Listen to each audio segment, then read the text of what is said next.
News with swearing. Daily beans, daily beans. Daily beans, daily beans. Hello and welcome to the Daily Beans for Friday, August 2nd, 2019. Today, the Justice Department won't prosecute Comey, the Dem debates, Ratcliffe sucks already, tariffs on China, Trump rescinds military awards, the court rule on two-tiered bail system, and Roger Stone. I'm your host, AG, and with me today are Jaleesa Johnson. Hello. And Jordan Coburn. Hello. Hey guys, how you doing? Hey, good. Well, yes. Good. Me too. Yeah, August 2nd is International Beer Day. Is it? Yeah. Oh. Nice. Wait, today what is... Oh, nice. Okay, cool. Yeah, I think we missed this yesterday, but it's National Girlfriend's Day, I think I saw. Really? It's a fun week, yeah. Beer and girlfriend. I like that. Yeah. It is a fun week, It's a good isn't it? time. Yeah. Beers and girlfriends go together like beers and girlfriends. Yeah. Yeah. It's Honestly. an already set match. Yeah. It is exactly what it is, isn't it? Yes. Fair enough. Well, there you go. We do have a lot of news to get to today, so let's hit the hot notes.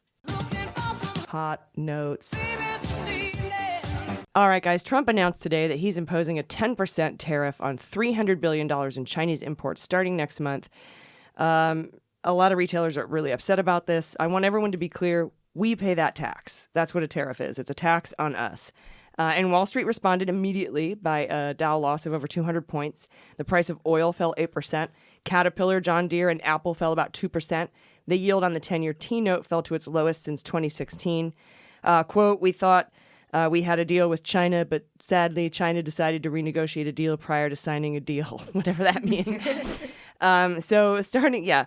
That's called negotiating a deal. Right. Sadly, they changed the things before we signed it. Yeah, that's what you do. You do that before you sign it.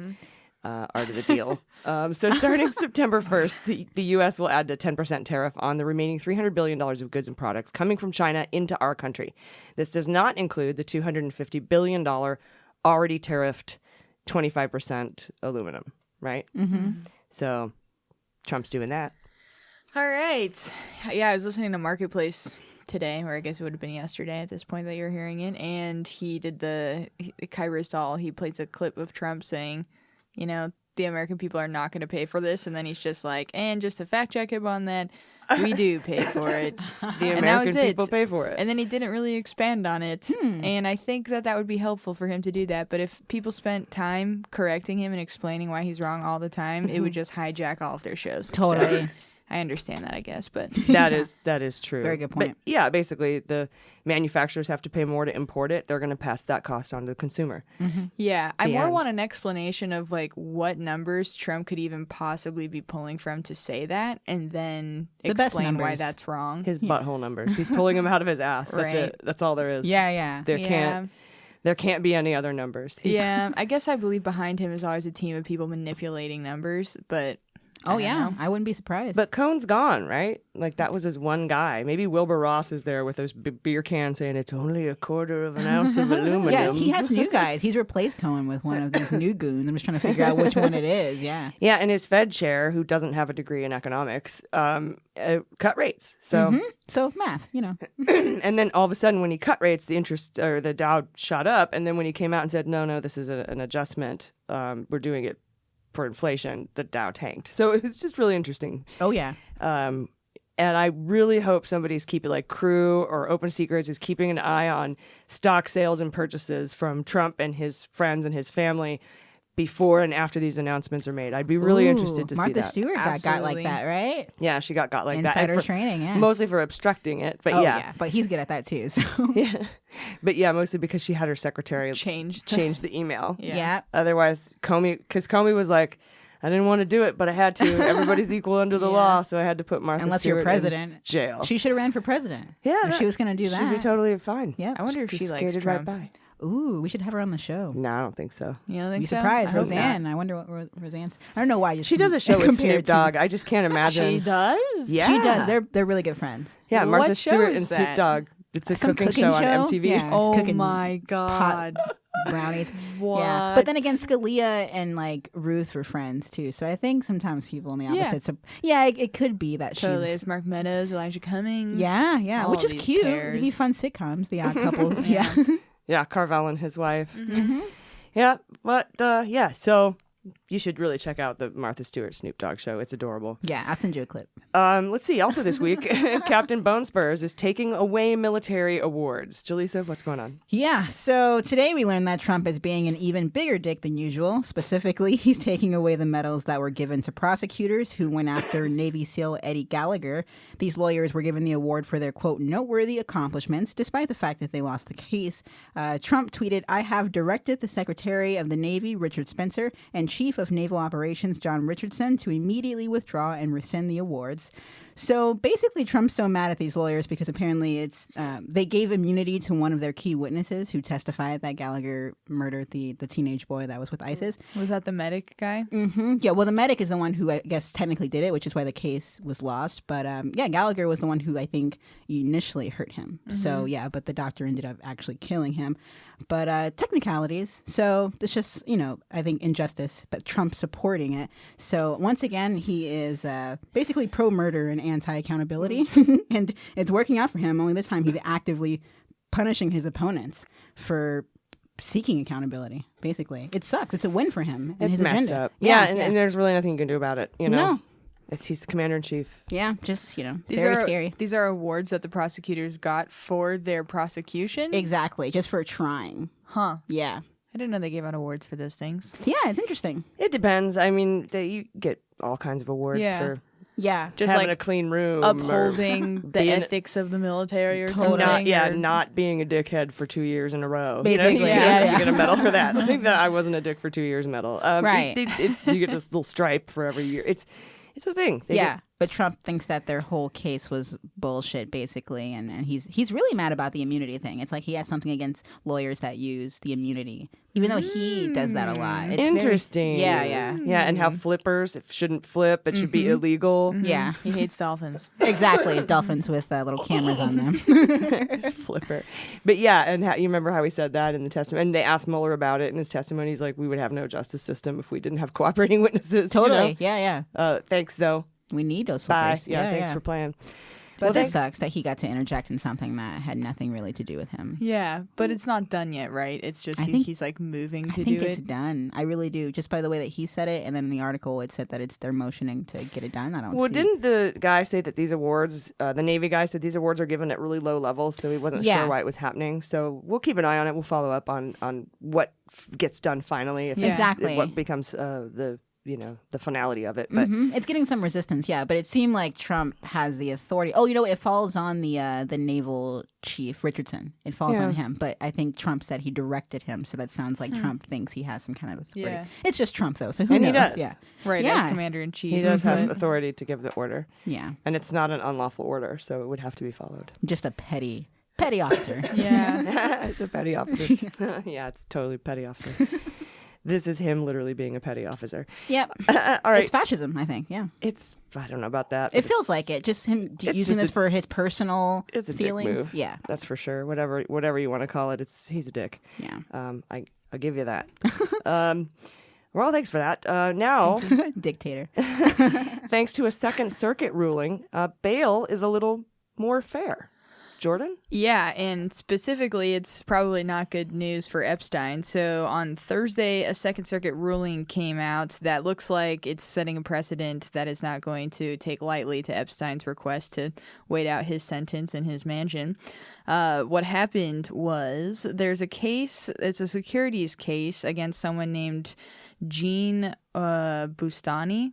Or maybe Jean Bustani. It's Jean. Who knows? But he's a negotiator for the Check hair. Yes, check hair. He's a negotiator for the Abu Dhabi-based holding company Privinvest. We have a lot of holding companies that we talk about here. We do. Yeah. It's hard to A lot keep up. of wealth funds and holding companies. Yes. But basically, so he's just a really wealthy criminal, and he wanted to await trial in just a very luxurious environment.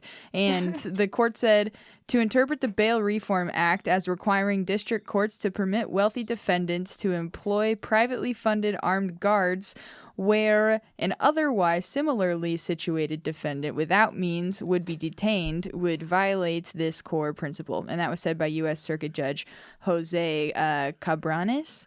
And that was an opinion made by a unanimous 3-judge panel. He goes on to say, such a two-tiered system would foster inequity and unequal treatment in favor of a very small cohort of criminal defendants who are extremely wealthy. So some justice porn right there, right? Mm-hmm. Where it relates to Epstein, though, is that last part of the quotation is part of a passage. It's part of a ruling that relates to the case of a man named Reza Zarrab, who was a gold trader who wanted to apparently chill in his high-rise in Manhattan while he was waiting to go on trial in like the biggest sanctions-busting case to Iran, apparently, that's ever been charged in U.S. history. And what happened in that case was he was essentially also just denied that, and the person denied that request. And the judge that oversaw that case was U.S. District Judge Richard Berman, who was overseeing Epstein's case.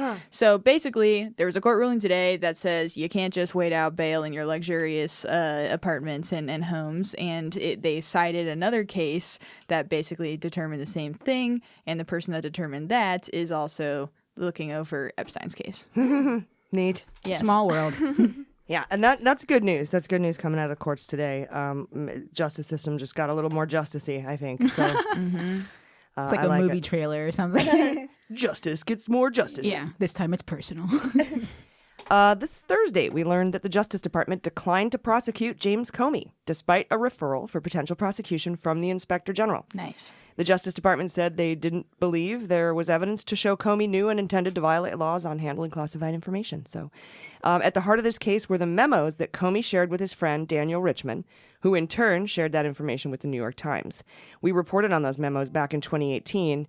At the time, we knew Comey had memorialized his interactions with Trump, but we weren't aware that he shared them outside of the FBI until Comey told us during his June 2017 congressional testimony. So that's when we first learned about it. These are the memos that Trump accused Comey of leaking to the press in order to generate a special counsel.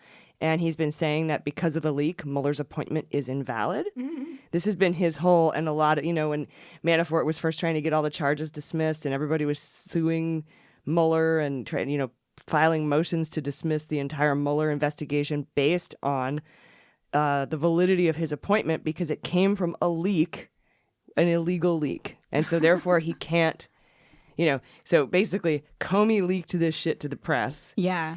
And then was fired. And then, after he was fired, and then Mueller was appointed because of Comey's firing. But not because of Comey's firing, but because he snitched. Yeah, because of the leaks to the press. Yeah. Okay. It's not enough, I think, right, of an argument. That's why they didn't win, essentially. Yeah. Probably. It's a stretch. Pretty close. And beans come true. The judge in the Roger Stone case has denied his motion to dismiss the case, but she will let him see a few unredacted sections of Mueller's report. And we talked about this because she has read herself, Judge Jackson, if you're nasty. She's read the entire thing. She asked for an unredacted copy of it and has seen all the Stone, what's under the redaction bars for Stone. And so we had said, because Roger Stone asked for the entire report, and you were worried he was going to get it. Mm-hmm. And I was like, I don't think he's going to get it. He might get parts of it. And I actually said he might get the parts that pertain to him that he specifically needs unredacted for his case defense. Yeah. And that's exactly what happened. So Yeah. high five, beans come true. Additionally, Judge Jackson, if you're nasty, ruled that the Congress did not need to make a criminal referral for the Department of Justice to charge Stone with lying to Congress. And so he lost that motion. And Mueller's appointment never violated anything, basically. Based on the allegations in the indictment, this is what I'm quoting here, which are assumed to be true for the purposes of these motions, it's fair to say Roger Stone has no one but himself to blame for the fact that he was investigated by the Department of Justice. Ooh, I love that. That's Yes. cold. It's right? Ow. Yes. Judge Jackson, if you're nasty. Badass. She rocks. She is. She does. I like her. And John Ratcliffe, Trump's pick to replace Dan Coates as the director of national intelligence, is already a total liar. Apparently, in his resume, Ratcliffe claims he prosecuted suspects funding Hamas. He claims he was a U.S. attorney in the Eastern District of Texas under Bush. He claims he played a major role in arresting 300 immigrants in a case involving chicken farms. And he claims he oversaw terrorism investigations.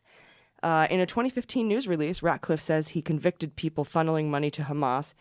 He said that he had a special appointment as prosecutor. He said he put terrorists in prison. The truth is, he was a gopher in the Hamas case. He got cafefe. He was an interim acting U.S. attorney in Texas under Bush. He arrested 0 immigrants in the chicken farm case, and he did not oversee a single terrorism investigation during his time in office. Wow, he really beefed up that resume. Yes. He's got a fluffer just for his resume. And so all of that is bullshit. And the Senate is concerned. Republican Senator and Chair of the Senate Intel Committee, Burr, had warned the White House against Ratcliffe with concerns that the position would be politicized. So Burr is saying, this looks a little political, pal. And that's Republican head of the Senate Intel Committee. I hesitate to say he's one of the good ones, but relatively he is. Yeah. He did run back and leak a bunch of stuff to Trump, though, after the Gang of Eight got briefed. Oh, yeah. The bar's very low. I was going to say, all things considered, it's still one of the good guys. Don't get me wrong. When it's between the worst piece of shit on the planet and the second worst piece of shit on the planet. Like Nunes Yeah. or Burr. Oh, yeah. Right. The bar is super low. There's the scale is from shit to shit. So there it is. And McConnell has no comment on this. He's refusing to comment because he's such a brave man. It should be his new nickname, No Comment McConnell. He's got inside his shell. Dude, NPR has been going in on McConnell the last week. I'm glad, yeah. Oh my God. With the Russia ties? Yeah, and so they have, I guess, embedded their podcast is doing this deep dive into McConnell, and it's like every day for the last few days they've been giving airtime to a specific segment. Incredible. And he is such a piece of shit. Yeah. Yeah. Like, he did this thing where he went to unions. His whole thing is winning, right? That's all he's talked about his whole career. He just wants to win, just win. Anytime he talks about his record, he's like, I'm 9-0, I'm 9-0. Sounds familiar, right? Yeah. And so apparently he did this thing when he was running for a Senate seat. I can't remember if it was a state Senate seat or I can't remember, but one of these public offices. He knew that he had to get the union vote. So he goes to the union, which is historically Democratic, right? And he says that he like promises to them that he'll retain some rights for them if he gets elected, and they support him. He gets elected, goes back on his word, and they're like, hey, what the fuck? And he's like, no, what I said was if we pass something that upholds that like gives those rights, I'll support that. Oh my God. Yeah. Spin job. Yeah. Spin job, for sure. Faux show. Oh, yeah, he's a butthole. Yeah, I think it was collective bargaining was the issue. Oh God. Yeah. And he has the face of like a jigsaw man, so it's like crazy that he's so confident. Like all his actions are so bold, but he looks like someone that A just jigsaw shouldn't- man? You know, like the jigsaw mask. It's like shiny and like the face is cheeky. I think of the little the on the Saw? tricycle. Yes, The Saw? jigsaw. Now we're Saw the face movie. shaming Oh. Julie, so- Oh, you're right. You're right.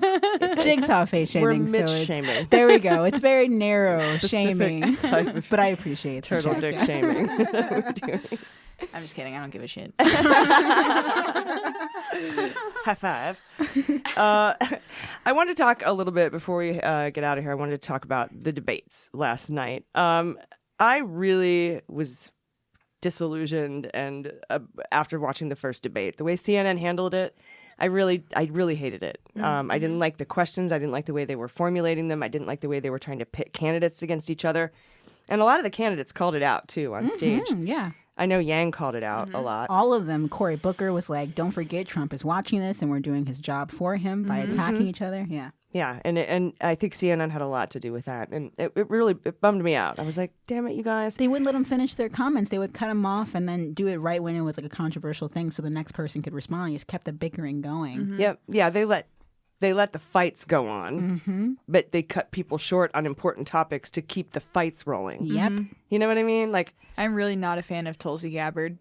Oh, me neither. Not from her like anti-Mueller or anti-like Russia investigation video. Yeah, Yeah, that- that was the first thing that turned me off. Totally. me too. Yeah, she stands by it. And so. then she was talking backs Assad? talking Or she's soft on Assad or something? and she was attacking Kamala last night, right? I saw Saying- that. Yeah, she came with the sneak attack. Yeah, like attacking her for her record as a prosecutor. Totally. But She then got cheers for it though too. She did, because it's like it's not like it's a bad point or anything, No. but she was so anti-LGBT for the the first parts of her career, Oh. she's already had to explain away that part of her history. How do you explain it away? What does she even say? Like, Just I learned.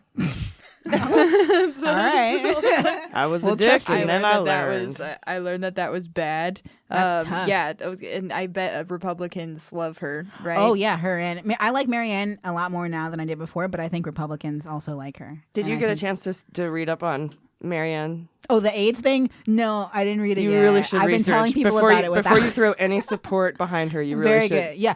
What I want to say is I like her almost as a human being, but at the same time, she's a human with really bad ideas.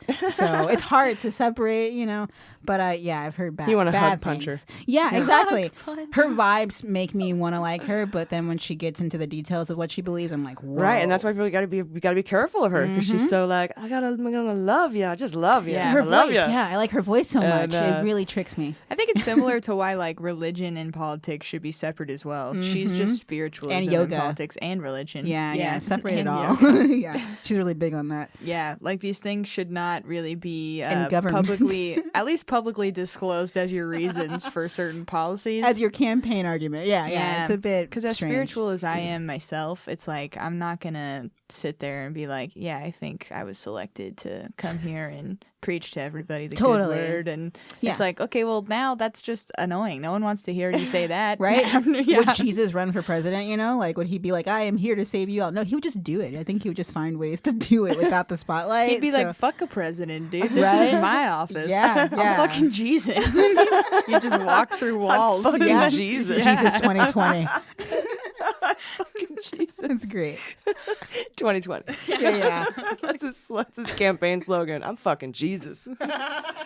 2020. I hope that's what the second coming is all about. He's Yeah. like, wait. We need to Just like, fix this. and he's just like, I'm fucking Jesus. And he just comes back. incredible. That'd be so great. Oh, that'd be the day. Yeah. We have a God podcast. We need a Jesus podcast really to supplement that. And the Holy Ghost, of The course. Holy Ghost. Yeah, we need the the whole Trinity. network. Yeah. The Trinity.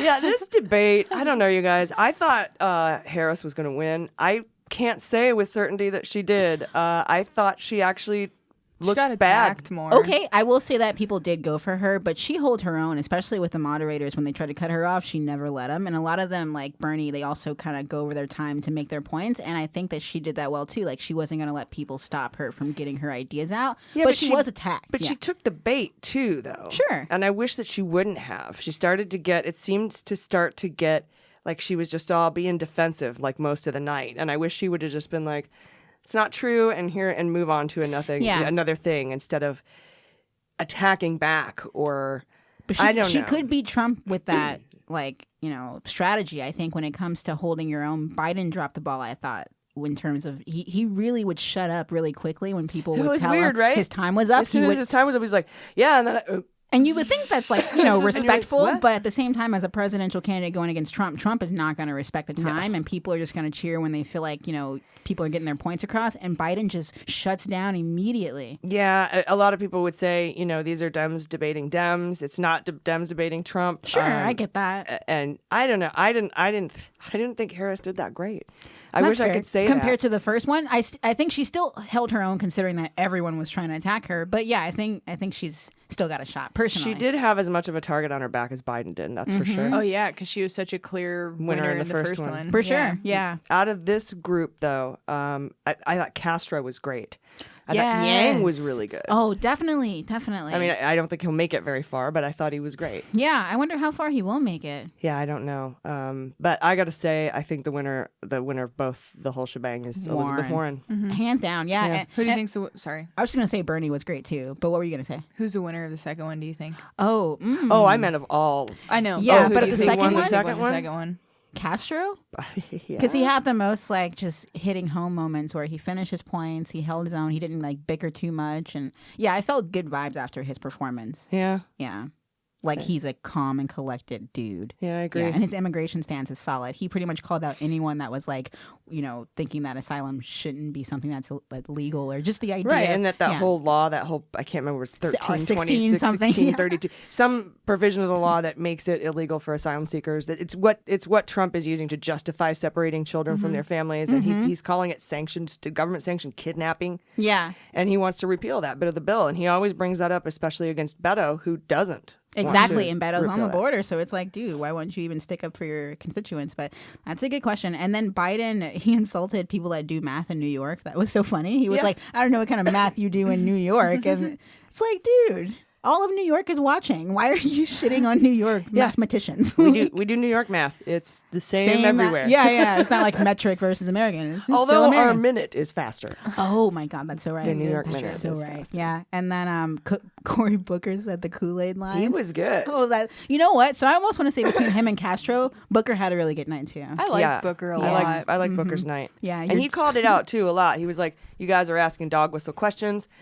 We need to focus on beating Trump. Totally. We need to stop arguing with each other. We need to quit taking this bait." Like, he was really good about that. He was very strong about it. Him and Yang were both really good about that. I think Booker could be a dark horse because he doesn't have as much hype as some of the other candidates, but he's solid at pretty much every showing he has. He won't burn out. I think Castro's better than him, though, in the debates. Oh, interesting. I think Castro does a better job. Yeah. But he's not he doesn't have the name recognition, I don't think. What about Joe 30330? Do you remember that? At the end of the, it was so noteworthy. It was Joe Biden trying to plug. Joe he didn't even say text. He meant to say text Joe 30 something, but he said just click on Joe 30. Yeah, like it was a website. So now I think it's a real website. I think someone took it and they made it into one because they're just making fun of how it's an ageism thing, but at the same time he stepped right into it. It's like, come on, they're all plugging their campaigns. Like, just. He doesn't understand texting, I guess. I don't know. Someone took a screenshot of it. They did it, and they just sent back a message being like, that so many people are supporting us after the debate. Are you one of them? So click here to support. It's just like that's the text thing? Yeah, but the way he said it, it was just so sad to watch. I was like, damn, our president needs to be able to do tech things, like understand basic technology. And that was a tough one for me to swallow. Yeah, but I like Joe. I just thought that he really showed his age, I guess. Yeah. Biden said, "Go easy on me, kid." He did. Yeah, he called Kamala kid. That's tough. Yeah. Yeah, that's a bad look. But it's Joe. That's why we call him Uncle Joe. Yeah. He's gaff. He should be Grandpa Joe now, though. He's gaff man. That's who he is. He should have a cape with a G on it because he always does this. Yeah. And I honestly, I think walks out on stage. Sorry, no, I was going to say someone of his age totally could run the country. I think Bernie is just much more in tune, even though they're similar in age. It's like he gets that, how these things work, and Biden seems to not be as in touch. Yeah. And I think I know Biden was pretty upset that people kept attacking the Obama administration. Yeah, but he like Booker said, he conveniently claims that he was a part of it and he helped Obama do all these great policies. But then he was cherry picking. Exactly, immigration, he backs away from. He said, "Oh, it was Obama's choice. I just let him do what he." Oh, he also said basically, I forgot who he was talking to, but he said, "I'm not going to tell you what I told Obama about immigration." Basically saying that you would be a snitch and I'm not a snitch. Like, it was a weird. Like, did you catch that? He was he was telling this guy, one of the other white candidates, he was just like, "You might be someone that tells the public what you talk about with your president, but I wouldn't do that." He was dodging the immigration question or his stance on it by saying, there were protesters in the audience too. Yeah, I saw 3 million deported. 3 million deported. Like, yelling. They interrupted Cory Booker's opening statement, I think, and he was pretty respectful. I thought that was good. Yeah, nobody really yelled at anybody. Exactly. Yeah, Biden seemed like he was annoyed when they were protesting during his comments. He seemed like he could still hear. I think he was just thrown off. Like, that's fair. Do I talk now? What do I do? Yeah. What's that sound? Get off my lawn. No. Exactly. That's the vibe I get. He's not even trying to make it seem like that, but that's just how it feels. That's the vibe? Is that the vibe Biden seems much more pretentious than I thought before he started campaigning. Like, as Obama's VP, I was like, I love this guy, and as the main dude, exactly. As the now main, he has I'm to like, talk. It's not. tough. It's hard for Biden. Biden's always been this way. He's always been like this. Well, yeah, I believe that. I just didn't know. 100%. He's a great politician in a lot of ways. Well, because he hasn't had to run for himself or do much for the last. It's important to be that kind of speaker. Before 2008. He got pretty close to getting the nomination in 2008. Oh yeah. My dad was like gunning for him super hard. I remember that. Interesting. And then when he When conceded Obama and- came out the woodwork. Yes, he yeah, was like, exactly. fuck. And then when under him, my dad was like, sweet. I get that it's But a lot of Biden's people- time. Yeah, I guess my technically. point is yeah, he's since done Hillary. this before. yeah. And I just still think that instead of it being someone's time, I think it's just about who is best right now for the craziness that we're facing. I'd like to see Warren Buttigieg. Yes. Or Warren Bernie. Honestly, I think Warren Bernie. Beto- Warren Sanders. Yeah. Beto's not my favorite, but he would be a really good VP pick because he could bring Texas. Yeah, and he's he kind of might docile in a good almost way. Flip Texas. He really is. He's a quiet. He's like very a, chill. He's like a John Kerry. He's like a Joe Biden. Like just be back there and don't talk. And he cares. You can tell he cares, but he's not over the top be cute. about it. Roll up your sleeves. So cute. Yeah. He is. He's adorable. I don't mean to treat men like that. I was Yes, I gonna do. say I like this objectifying Yeah. of men. Be cute, roll up your Stand back there. sleeves. Take your shirt off. Roll up your sleeves and wait. Yeah. Beto. Hey, shirt off. Can you do reverse misogyny? I don't know. It's like reverse racism. It's hard. Misandry. It's called. Oh, they made a word for I'm it. surprised they don't tweet that more. Because it's bullshit. No, I'm just I'm kidding. It's just being a man hater. Yeah. Well, okay. Yeah. Misandry. I guess they exist. Should be called Miss Mandry. Ooh. That'd make more sense. Yeah. Mr. Latin. Man, asshole, Whoever tree. made that That's what I word. call it. Take your shirt off. Oh my God. We actually had a waiter when I was young. We had a waiter. We nicknamed him "Take Off Your Pants." That was what we called him because he was so hot. Wow. That's perfectly Yeah. the exact same thing. Definitely. Totally objectifying men. Yeah. But when it comes to taking off your shirt, it's like legally they can. So I think it's hard for us to be. We're like, is yeah, true. I'll have the filet mignon, medium rare. Take off your pants. Yeah. That's true. Pants are different. But yeah, it must have been hot. The power structures in society are different, but it's more Yeah. or less the same amount of harassment. Did you have an apron on or just like, just Yeah. the. Okay, so Yeah, take an off your apron. pants, but keep the apron on. Ooh. Yeah. And then turn around. And then turn around. Yeah. Party in the back. Party. Business in the front. Yeah. Party in the back. Oh my God. I'm not advocating what I'm about to say right now, but But it has to be said. if more women did that kind of shit to men, maybe they'd have a better understanding of how gross it feels Yeah, to like let's have catcall, people guys. constantly be doing that Yeah. shit. Yeah. But like And let seriously, this and be then a follow lesson. through. Gentlemen. Yes. That's totally why we If did you this feel today. weird That's inside, the only reason we did it. good. Yes, yes. Is Seriously. to show you what it's like. That was the whole point of that. Love it. Take off your pants. All right, guys. Any final thoughts? No, I'm just excited for more debate stuff. When's the next one? Do you know how many more weeks? Next September? month. Is Okay. it September? Yeah. Yeah, only 7 people have made it so far, the threshold. So Yeah, it's a higher threshold. I think Yeah. it's double. I think it's double what the thresholds were for this debate. I'd have to look that up. Don't take my word for it, but I think it's double. And yeah, only 7 people. and that's of all of them, I right? think that's enough. I actually Yeah, think that's that plenty. I would prefer a total of 8 people split into 2 nights. There you go. 4 people each It's about night. time. We've heard enough. We have. Let's narrow it down. Yeah, just having 10 people up there is just it's untenable Yeah. anymore. Like split it up to get like 3 or 4 people on stage. You know, maybe 5, maybe. Yeah, I think it was on the Daily Show. Roy Wood Jr. was saying the last time I saw so many people on one stage was when La La Land and Moonlight were fighting over the Oscar. We're fighting so over the Oscar. funny. Oh, when they called the wrong one. That's Exactly. right, that's right. That was crazy. That That's was fun. amazing. That was Yeah. hilarious. And La we're La like, Land was "Ha night ha." one. Oh yeah, so many memes Yeah. came out of that, and then like Black Lives Matter was really mad. Yeah, it was. So it was much. all. It was all orchestrated by M. Night Shyamalan. so. Definitely. All right, guys. If you have any corrections, go to our website. I think it's thedailybeanspod.com. And it is the dual website for Mueller, She Wrote and the Daily Beans. And there you can go to contact, and then there's actually a drop-down menu for corrections. And you can send us any corrections that you have, and we'll read those out. If you want to remain anonymous, you want to be anonymous with the oranges of your comment, let us know. So that way we won't give you a shout-out, and we'll make sure to not say your name. Otherwise, you might hear it, Yeah. I gotta say. Some people like shout-outs, yeah. Some people don't. Yeah. Any final thoughts, or did I already ask you for that? You did, but Yeah. I'm good. No final thoughts. Okay. One more time. My very last thought ever. Any I final shouldn't jinx it. It's your, Famous last words. your very final thought. Yeah. No, I don't need that quite yet. All right, guys. Again, take care of yourselves. Take care of each other. I've been AG. I've been Jaleesa Johnson. I've been Jordan Coburn. And them's the beans. The Daily Beans is produced by AG, featuring Jaleesa Johnson and Jordan Coburn, and engineered and edited by Mackenzie Mazzell and Starburns Industries. Our marketing manager is Sarah Lee Steiner, and our merchandising manager is Sarah Hirschberger Valencia. Fact-checking and research by AG, Jaleesa Johnson, and Jordan Coburn, with executive assistance by Amanda Reeder. Our music is written and performed by They Might Be Giants. Our web design and branding are by Joelle Reeder with Moxie Design Studios, and our website is dailybeanspod.com.